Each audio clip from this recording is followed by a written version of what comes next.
The first time I saw Jeff the Killer, he wasn't under my bed. He was smiling at me from outside my second-floor window. Part 1. The night the legend became personal. If you grow up in a small American town, you learn pretty early that boredom is dangerous. Not dangerous in the big dramatic way adults talk about on the news, more like the slow kind. The kind that makes teenagers do stupid things because every street looks the same, every Friday night ends at the same gas station, and everybody's always trying to feel like something bigger is about to happen. That was Wexler, Ohio, football fields, chain restaurants, Halloween decorations going up too early in front yards. Pickup trucks in school parking lots, the same 5 cops making the same loops around town like they were guarding the edge of the world. I was 17, a senior at Wexler North High, and if you'd asked anybody who knew me, they probably would have told you I was normal. Maybe too normal. I played JV basketball, got decent grades without trying too hard, worked Saturdays at my uncle's hardware store, and spent way too much time online when I should have been sleeping. The only thing even slightly interesting about me was a tiny YouTube channel I ran with my best friend Eli. We made urban legend videos. Nothing huge. Nothing serious, just cheap thumbnails, creepy titles, flashlight faces, and us driving around town acting like every abandoned shed in Ohio was cursed.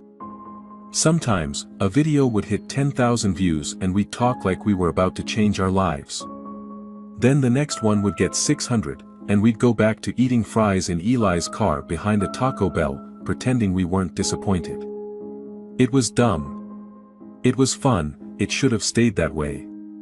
That Friday started like every other one. I got home from school around 4:30, dropped my backpack by the stairs, and heard my mom yelling from the kitchen that if I left my shoes in the hallway one more time she was throwing them in the trash. My dad was out back trying to fix the patio light before the weather turned.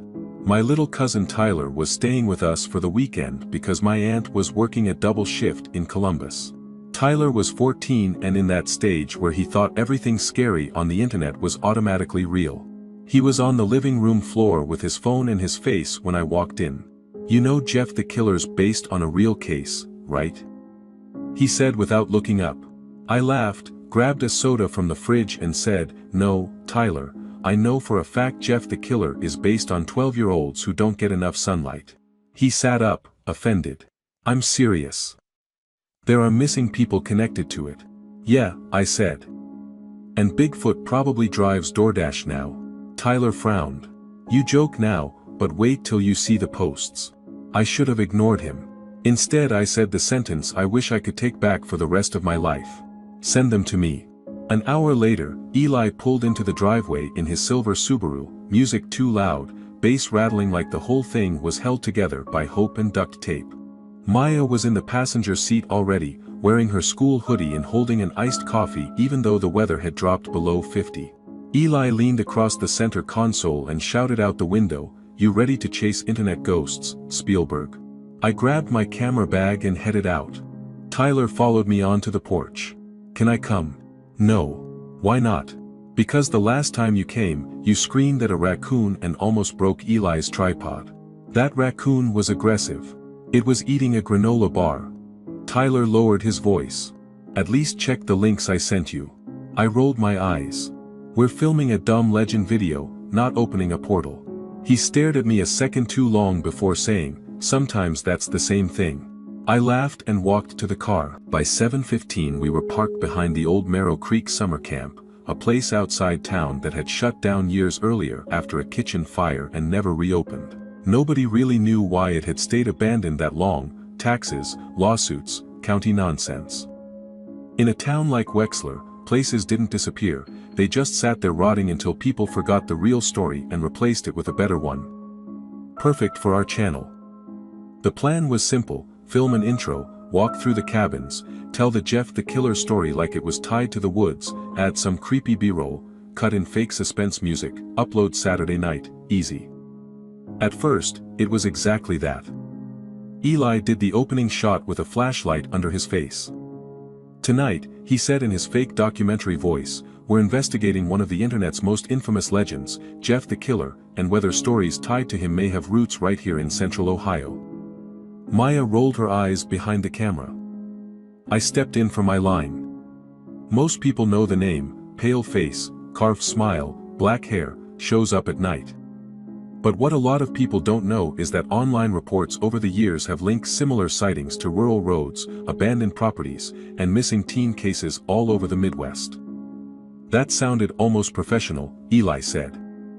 I contain multitudes. We laughed. That's important to remember, we laughed a lot in the beginning.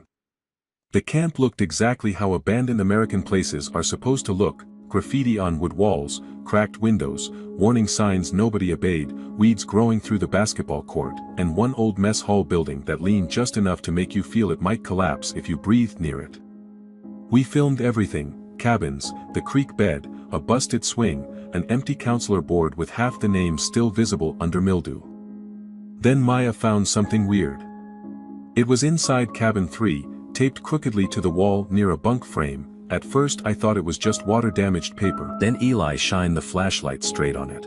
It was a printed photo, a blurry one. 3 teenagers standing in front of the camp entrance at night. And behind them, half hidden between 2 trees, was a pale oval shape that looked disturbingly like a face. Maya lowered the camera. Okay, that's actually creepy. Eli took the photo down carefully. Probably fake. Why would someone fake this and tape it inside a cabin no one uses? Maya asked. For exactly this reaction, I said, though I didn't sound convinced. On the back of the photo, written in faded black marker, were 4 words. He doesn't knock, he watches. None of us talked for a few seconds. The woods had gone weirdly quiet. No crickets. No distant traffic. No wind. Just the kind of silence that makes you suddenly aware of your own breathing. Eli forced a laugh. Great. Fantastic. That's going in the video. We should have left then. Instead, we kept filming. At around 9:30, while Eli was setting up a shot near the mess hall, I checked my phone and saw Tyler had sent more links. Forum posts. Reddit screenshots. A local missing person flyer from 2 counties over. A grainy screenshot from some short-form video platform showing a figure standing at the edge of a driveway at night. Every post had one thing in common. People arguing about whether it was connected to Jeff. Not Jeff the killer as a meme, Jeff as if he were local, real, moving, watching. I was reading one of the posts when Maya suddenly whispered, "Noah." I looked up. She was staring past me toward the tree line. What? Tell me that's Eli. I turned. About 40 yards past the mess hall, between 2 dark pines, someone was standing still. Too still. Tall, thin, head slightly tilted. My stomach dropped. Eli? I called. Behind me, Eli answered, yeah. The figure in the trees was not Eli. My whole body locked. Maya lifted the camera instinctively. The figure stepped back once into the darkness, then vanished. We ran toward the trees like idiots because that's what people do in horror stories before they know they're in one. Nothing was there. No footsteps. No movement. No prankster. Just woods and dark and the smell of wet leaves. Eli said it was probably some homeless guy or another group messing with us. Maya said she wanted to leave. I agreed. The drive back to town was quieter than usual. Maya kept checking the back window. Eli kept saying we'd caught something great for the video. I stared at the photo from the cabin in my lap the whole way home. When I got back, the house was mostly dark. My parents were asleep. Tyler was passed out on the couch with the TV still on low volume. I carried my camera upstairs, shut my bedroom door, and sat on the edge of my bed replaying the footage. At first it all looked normal. Then I hit the section from the mess hall. The shot shook when Maya whispered my name, the flashlight swung, trees blurred past. For 2 frames, maybe 3, there was a face on screen. Pale. Smooth. Eyes too dark to read. And a smile stretched wider than looked natural. I froze the frame. My chest tightened. That was when I noticed the reflection. Not in the footage. In my bedroom window. Something pale in the glass behind me. I turned so fast my chair slammed over. Outside my second-floor window, standing on the sloped roof above the garage where no person should have been able to stand, was a face in the dark. White skin, black around the eyes. A grin that looked less human the longer I stared at it. I stumbled backward so hard I hit my dresser. Then lightning flashed somewhere far away and the roof was empty. Nothing there. No footsteps. No sound. Just my own breathing in the dark. I didn't sleep that night. And in the morning, when I checked the shingles outside my window from the backyard, I found muddy prints leading up the garage siding, but none leading down. Part 2. The smile in the dark. I told myself there had to be an explanation. That was the only way to function. A prank, a stalker, some older kid from school trying to scare us because of the channel. Even the footprints didn't prove anything except that somebody had climbed where they shouldn't have. Still, I didn't tell my parents. That sounds stupid now, but if you've ever been 17, you understand exactly why. Because the second adults hear words like face in the window and someone on the roof, the story stops being yours. It becomes therapy appointments, police reports, lectures about internet safety, and your mom taking the lock off your bedroom door because she read one parenting article at 1 a.m. So, instead, I texted Eli. I saw someone outside my window last night. He responded in 15 seconds. Actual someone?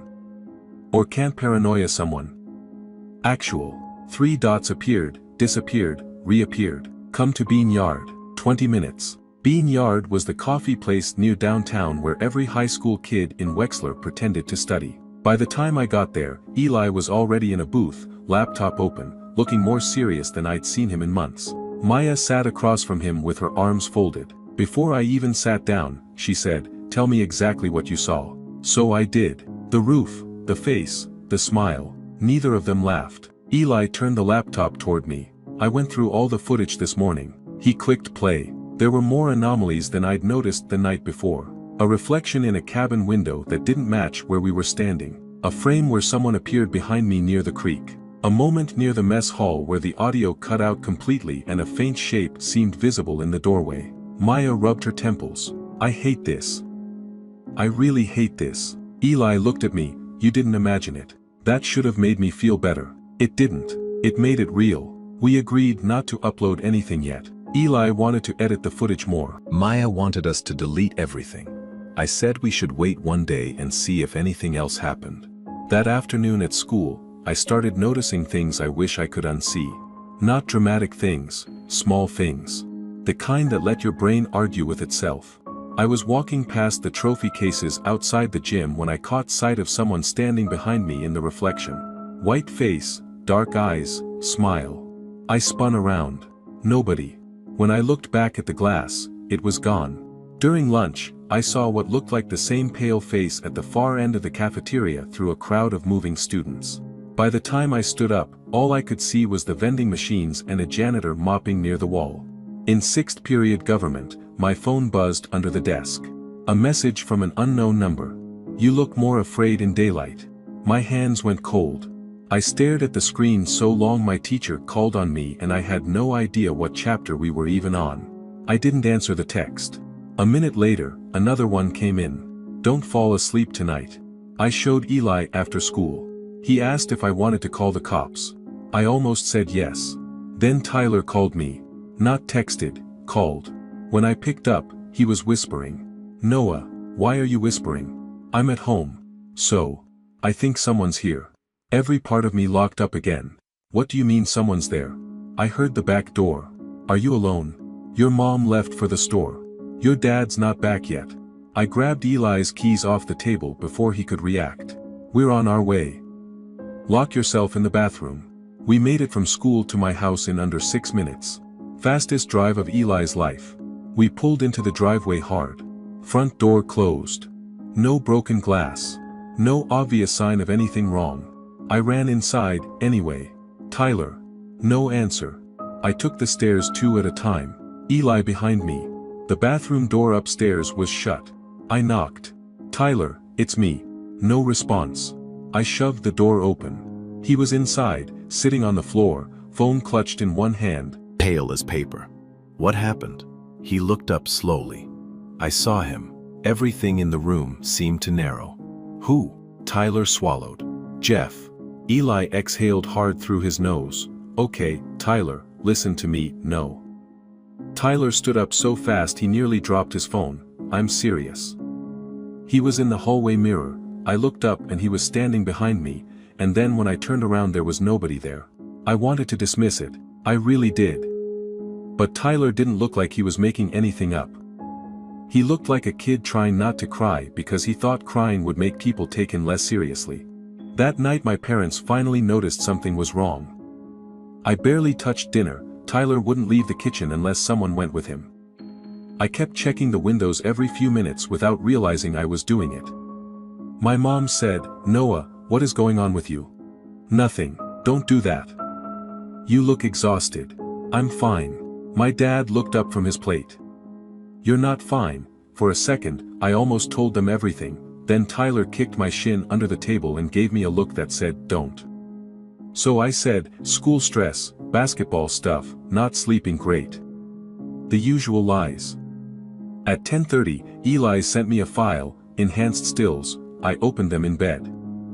Frame by frame, he brightened the footage from camp. There was no question anymore, something had been there with us.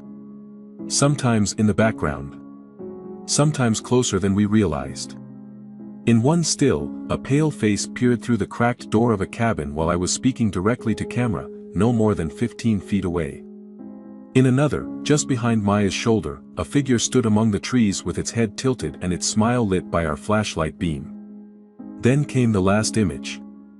A freeze frame from right before we got back in Eli's car. All three of us were in shot. And in the back seat, visible through the rear windshield for one impossible frame, sat a white-faced figure leaning forward between the headrests, smiling. I dropped my phone, actually dropped it. It hit the blanket and slid to the floor. I was still staring at the darkness under my bed when I heard it, a soft tap, not on the bedroom door, not on the wall, on the window. One tap, then another, then a third, slow, patient. Like someone testing glass. I forced myself to look. The curtains were open a crack. Outside, beyond the reflection of my own room, a face was waiting. Smiling. And this time it lifted one pale hand and tapped once more. Part 3. The story behind the story. The next few days changed the entire shape of my life. Once fear gets inside your routine, nothing stays normal. You still go to school, you still answer questions. You still hear your alarm and put on jeans and walk into rooms full of people. But everything feels thin after that, like the real world is only pretending to be solid. I stopped sleeping in my bedroom. The second night after the tapping, I dragged a blanket downstairs and told my parents I'd fallen asleep watching TV. The third night I said I'd had a nightmare. By the fourth, my mom started asking if I was getting sick. I wasn't sick. I was terrified of windows. Eli went full investigation mode. That was his coping mechanism. If something scared him, he researched it until it had categories and patterns, and maybe that made it feel smaller. So by Tuesday, he had a shared folder full of archived posts, old screenshots, town records, and news clippings that were just vague enough to be useless and specific enough to be horrifying. Maya came over after school, and the three of us sat in Eli's basement while he walked us through everything he'd found on his laptop. "This goes back way farther than internet creepypasta," he said. On screen was a local newspaper scan from 1994. Teen missing after reported break-in scare. The boy's name was Aaron Voss, 16 years old, disappeared from his home outside Wexler. Parents reported he'd been telling friends someone was watching him at night and appearing in reflective surfaces. Police suspected he ran away. No body, no suspect, no confirmed sighting after the first 48 hours. Next file. A school disciplinary report from 2008. Mostly blacked out, but the readable part mentioned a student repeatedly drawing a smiling pale intruder in notebooks and bathroom stalls before being transferred after a violent panic incident. Next. Forum screenshots from different years, different states, same details, pale face, dark-rimmed eyes, smile too wide. Sightings around suburban homes, especially bedrooms, especially second floors. Maya whispered, "This isn't normal urban legend stuff." "It gets worse," Eli said. He opened a folder labeled, Invitation Posts. My stomach dropped before he even explained. Dozens of challenge-style posts from social platforms. Most were old, some were recent.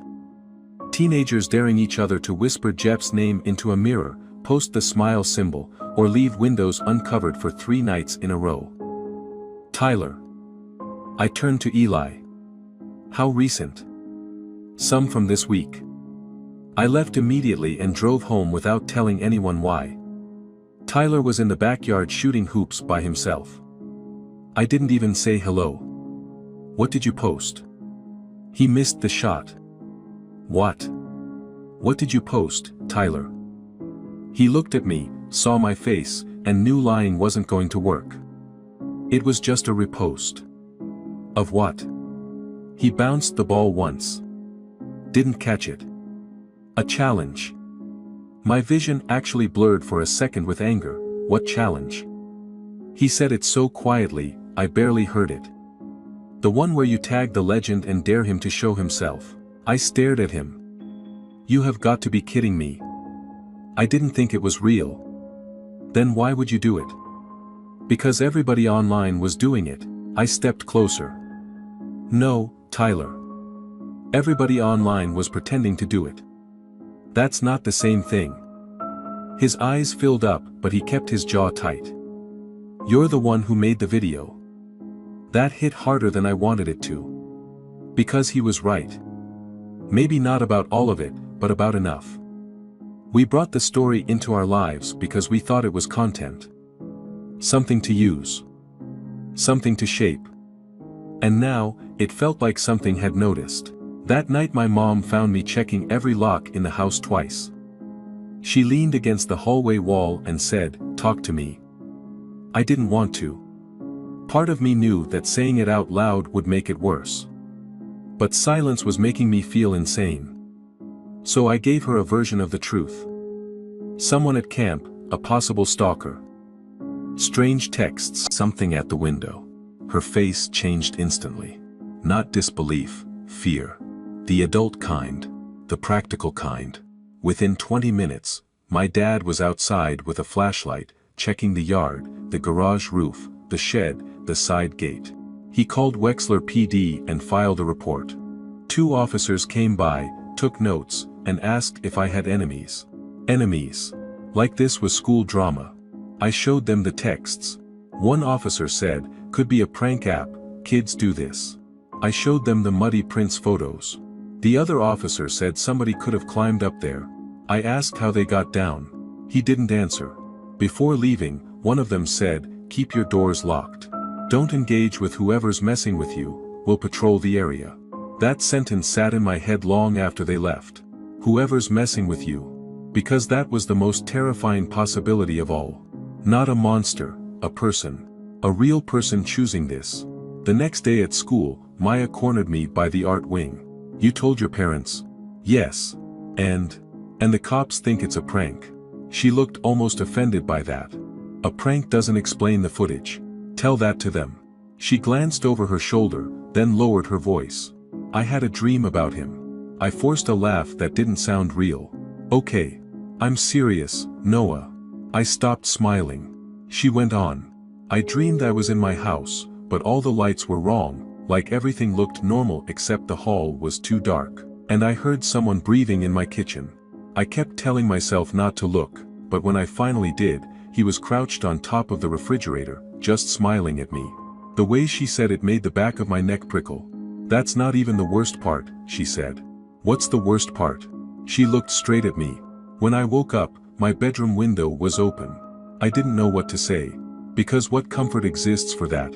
At lunch, I checked on Tyler by text. No answer. 10 minutes later, he sent a photo. It was of our upstairs hallway at home. Empty. Then another photo.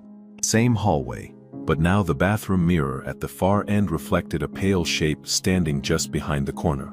Then one last message. I didn't take that second photo. I left school again. This time, when I got home, Tyler was in the kitchen with my mom, acting normal. Too normal. I pulled him aside. What is wrong with you? He looked confused. I showed him the texts. He went white. I never sent those. I checked the number. It was his. Or at least it looked like his. That was the first moment I understood something worse than stalking was happening. It wasn't just watching, it was imitating. Using voices, using images, using us against each other. That night Eli called close to midnight. I found something else. His voice was shaking. What? There's audio buried in the camp footage. I sat up on the couch, blanket falling to the floor. What kind of audio? I isolated a section where the sound cuts, there's whispering under it. Can you make it out? Silence. Then Eli said, very quietly, it says your name. Part 4. Nobody believes you until it's too late. There's a point in every horror story where the main character realizes help isn't coming. Not real help. Not the kind that fixes anything. Up until then, you still think there's a right adult to tell, a right door to knock on, a right explanation waiting one layer beneath the fear. But eventually every conversation starts sounding the same: stress, sleep deprivation, online panic, teenagers scaring each other. That week, I heard every version of those words. The school counselor asked if I'd been consuming too much disturbing content. A cop suggested someone might be catfishing our channel for attention. My dad started saying things like, no more horror stuff for a while, as if the problem was genre. Even my mom, who believed I was frightened, still believed it was happening inside the world she understood. She bought brighter motion lights for outside. She made my dad install a camera above the garage. She checked Tyler's phone history and grounded him from social apps. Normal responses. Useless responses. Because the thing following us already knew how to move around normal. Thursday afternoon, Maya didn't show up to school. At first I thought maybe her parents had kept her home. Then Eli texted me during second period. She's not answering. Her mom says she left for school. My pulse spiked so hard I could hear it. We skipped the rest of the day and drove straight to Maya's house. It was one of those newer suburban developments outside town, all beige siding and neat driveways and basketball hoops mounted over garage doors. The kind of neighborhood where nothing bad is supposed to happen because the streets curve politely and everybody has Ring cameras. Maya's mom opened the door already crying. She never got to school. We searched everything. Backyard, garage, path behind the neighborhood pond. The small patch of woods behind the cul-de-sac. Nothing. Police came. Questions again. Names, times, last contacts. I wanted to tell them everything. The footage. The texts. The dreams. The smile at the window. But I could see from their faces that the second I did, I'd become the unreliable witness in my own friend's disappearance. So I held back. That was the guilt I carried later, that I held back. Maya was gone for 5 hours where no one knew where she was. Then, just after 7, she walked out of the woods behind the development by herself. No cuts, no dirt, no signs of being dragged or attacked. Just pale, quiet, and barefoot. When paramedics tried to question her, she barely spoke. When her mother hugged her, Maya flinched like she didn't recognize her for a second. I caught her looking at me once over the EMT's shoulder. Her expression was wrong, not empty, not relieved, just distant. Like part of her was still somewhere else. Later that night, Eli got a text from her, "Don't come over. Don't look at the windows." He called immediately. No answer. He called again, voicemail. The next morning, she returned to school. That was almost worse, because she looked almost like herself. Same hoodie, same backpack, same face. But reduced, somehow. Like whatever brightness made her Maya, had been dimmed and pushed farther back inside. At lunch she sat with us and barely touched her food. I said, "Where were you?" She stared at the table. "I don't know, that's not possible." Her eyes moved to mine. "It is. When he doesn't want you to remember." Eli and I exchanged a look. I lowered my voice. "Did you see him?" She nodded once. My mouth went dry. "Where?" "In my house first," she said. "Then in the car reflection when my dad was driving me to school. Then in the school bathroom mirror. Then I heard him behind me when I was walking near the woods." She swallowed. "He never chased me. He just kept showing up closer." Eli asked, "Did he touch you?" Maya's whole body stiffened. "No," she whispered. "He talked." That word landed like ice water. "What did he say?" I asked. She looked at me with exhausted eyes. He said you were the one he wanted. The rest of the day blurred. By then I was jumping at every reflection, every sound in the hallway made me turn too fast. In math class, I caught myself scanning the dark screen of the mounted projector because part of me thought I'd see him there. When I got home, my dad was installing another camera by the side gate. I asked him what he'd do if the cameras caught nothing. He said, "Then that tells us something, too." "No," I said. "It doesn't." He stopped what he was doing and looked at me in a way fathers do when they realize their kid is standing on the edge of something they can't follow. "What aren't you telling me?" I almost answered. Then the garage light above us flickered once and shut off. We both looked up. It clicked back on, but for a split second, in the dark window of my dad's truck parked in the driveway, I saw a pale face smiling from the back seat. I jerked so hard I nearly fell off the stepladder. My dad grabbed my arm. "What happened?" I stared at the truck. "Nothing there now. Nothing." I whispered, "He's here." That evening the footage from the newly installed camera uploaded to my dad's phone. At 6:42 p.m., it recorded the side yard. Nothing strange. At 6:43, the image distorted with static for exactly 4 seconds.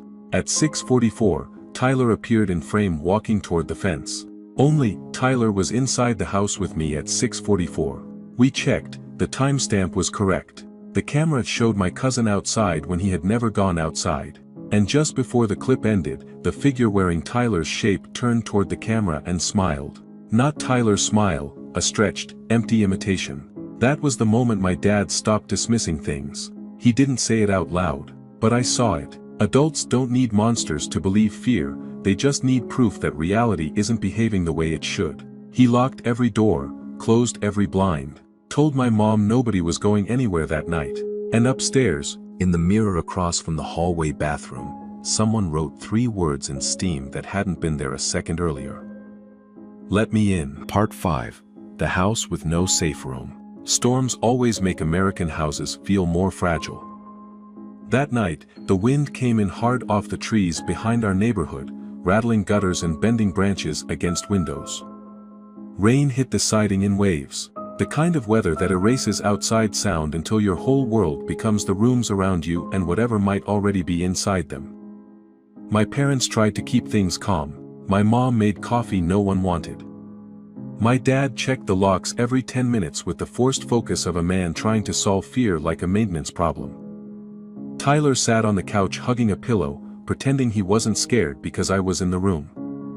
Eli came over with 2 flashlights, a charger pack, and the kind of face people get when they finally realized something is bigger than their logic.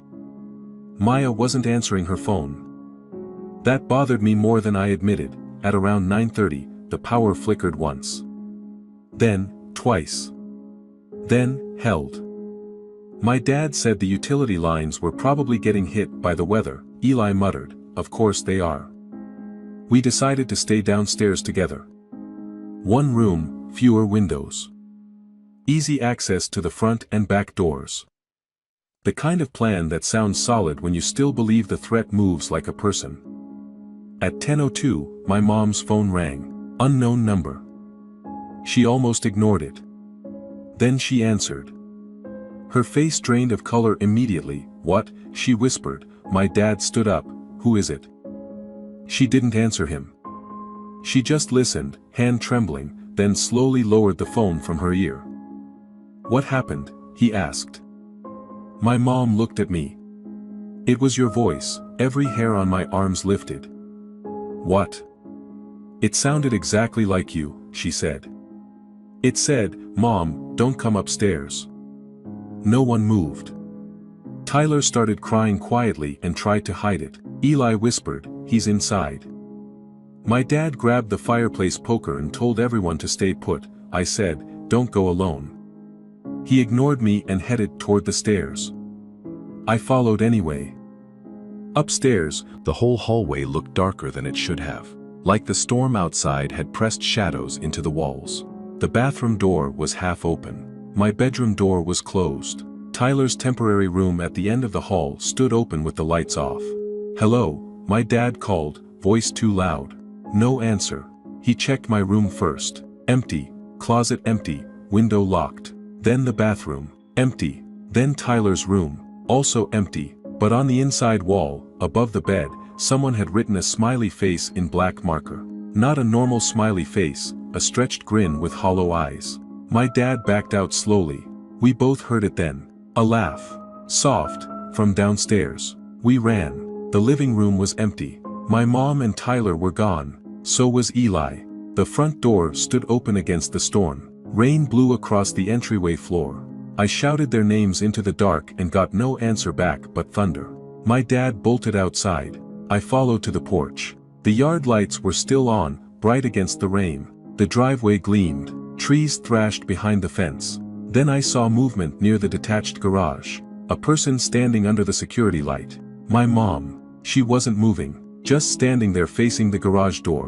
Mom. I started toward her, but my dad grabbed my arm so hard it hurt. That's not your mother, he said. He was right. Even from a distance, something about her posture was wrong. Too still, too straight, arms hanging a little too loose. The figure slowly turned its head toward us. And when the light hit the face, it was not my mother.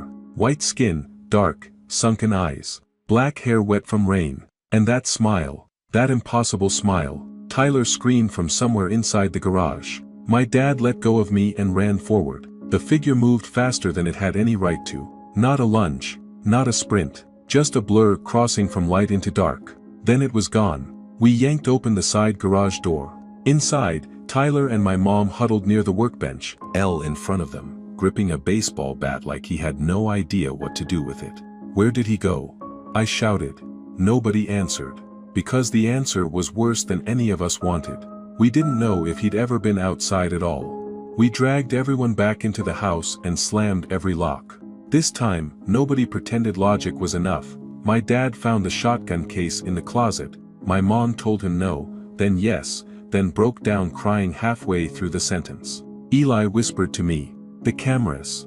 We checked the live feed on my dad's phone. Every screen showed static except the upstairs hall cam. That one showed a figure standing in front of my bedroom door, staring directly into the lens and smiling. Then the feed cut. What happened next felt stretched, unreal, like time turning thick. The lights went out completely.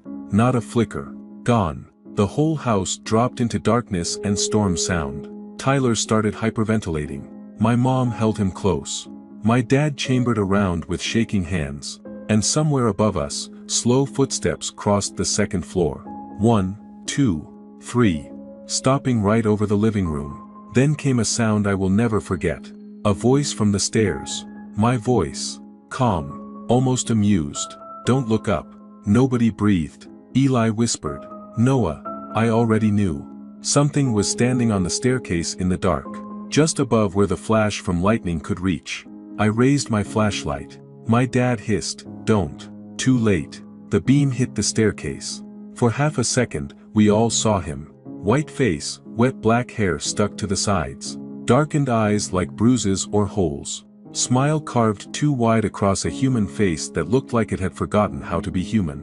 Then he moved. The flashlight flew out of my hand. My dad fired once into the dark, the shot deafening inside the house. The figure vanished again. Not fell.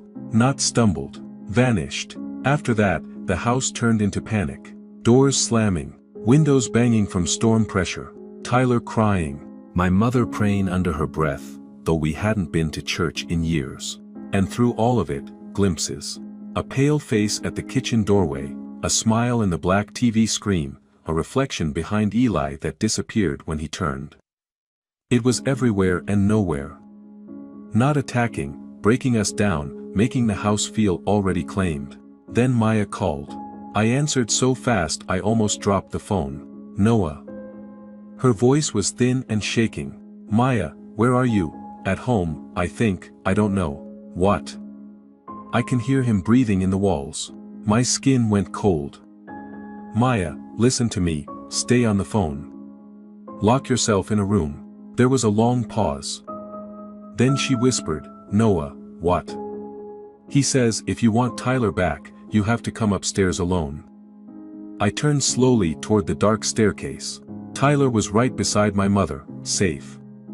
Which meant only one thing, he was still playing with us, using whoever he wanted, saying whatever would move us. I should have stayed downstairs. I should have never gone up, but fear doesn't make you rational. It makes you obedient to the worst possibility. And something in me knew the truth already.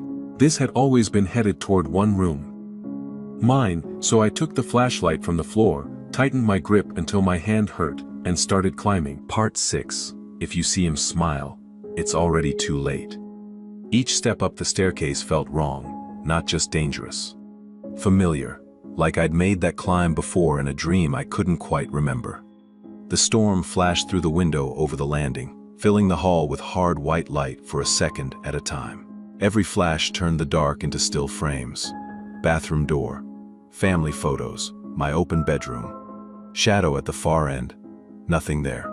Shadow again. Behind me, I could hear my father saying my name, my mother telling me to come back.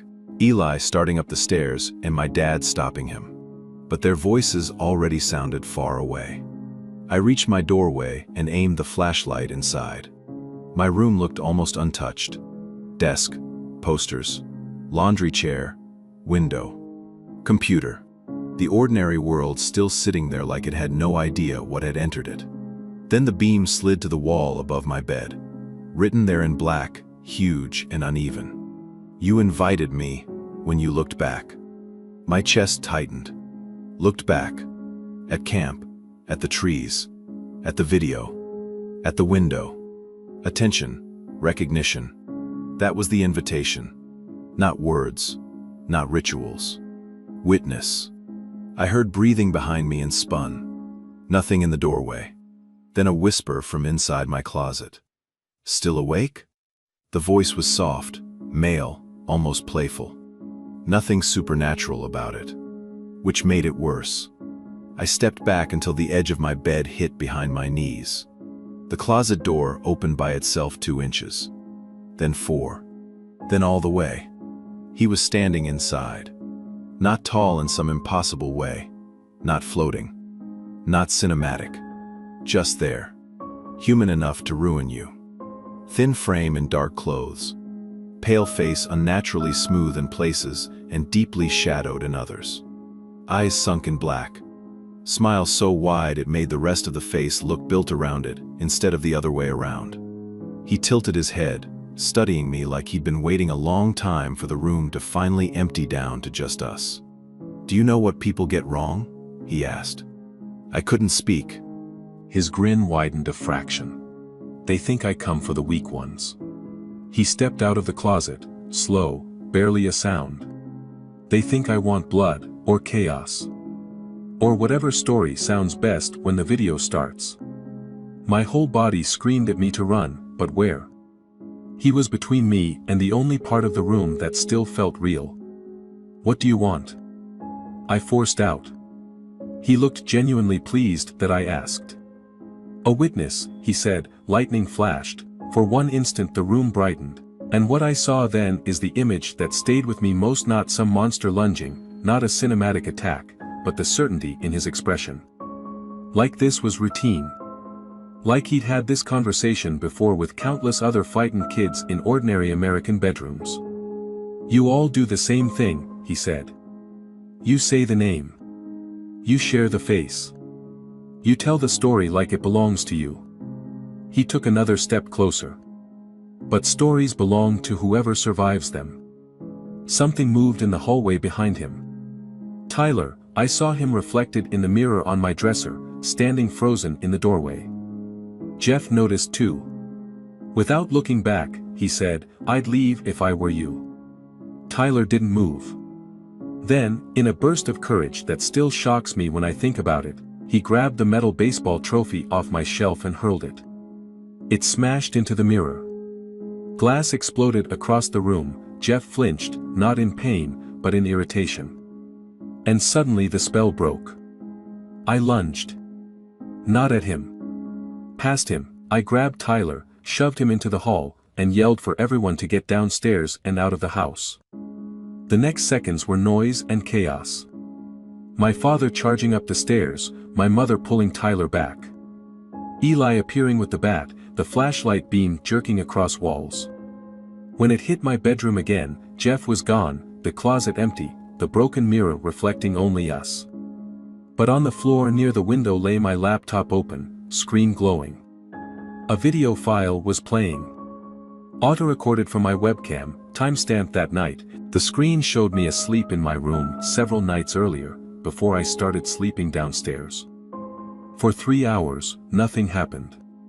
Then at 3:12 a.m., my bedroom door slowly opened. Jeff walked in.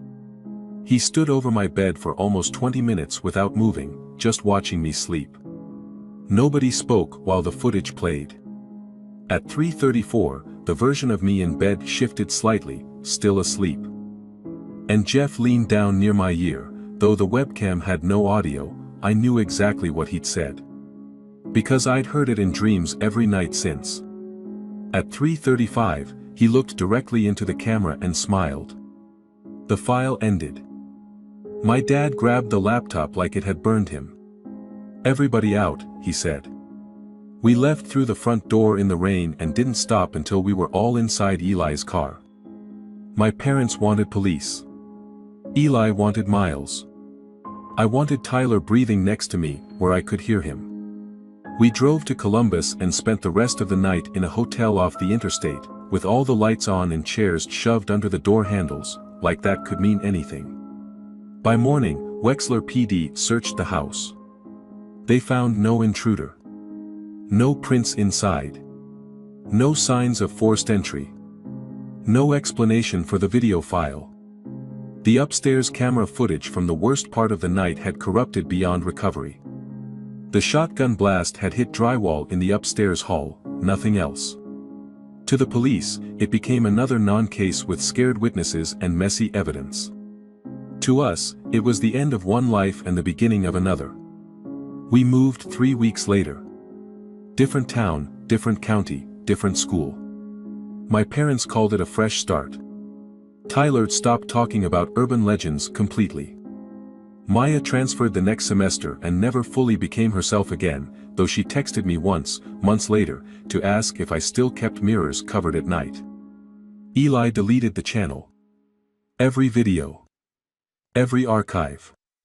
Everything except one file he copied to a drive and mailed to me the summer after graduation. No note. Just the drive. I didn't open it for almost a year. When I finally did, there was only one clip inside. A restored version of our camp footage, clearer than before, brighter. In the final seconds, after we run toward the trees and the camera shakes back toward the mess hall, there's a moment where the lens catches the cabin window like a mirror. And inside that reflection, standing behind all of us before any of this truly started, is a second figure. Not Jeff. Me. Facing the camera, smiling the same smile. I shut the laptop so hard I cracked the hinge. I wish I could tell you I know what it means. I don't. Maybe the story was always trying to wear me, maybe once you've been watched long enough, part of you starts watching back. Or maybe that's the final trick making sure survivors never know whether they escaped or carried something out with them. I'm older now. Older than I thought I'd get to be back then. I don't run horror channels. I don't say the name out loud unless I have to. I don't sleep near uncovered windows. And every now and then, usually when I'm in a hotel or some new apartment where the glass catches the room at the wrong angle, I make the mistake of looking twice at my own reflection. Because, sometimes, just sometimes, there's a delay. Not a long one, just enough to notice. Just enough to make my blood go cold. My reflection keeps smiling a second after I stop. And if there's one thing I've learned, it's this. Legends like Jeff the Killer don't survive because they're seen. They survive because once you see them, part of you starts helping them get seen by someone else. So if you hear a tapping sound outside your bedroom window tonight, don't be brave. Don't go looking. And whatever you do, if you see him smiling at you from the dark, do not smile back.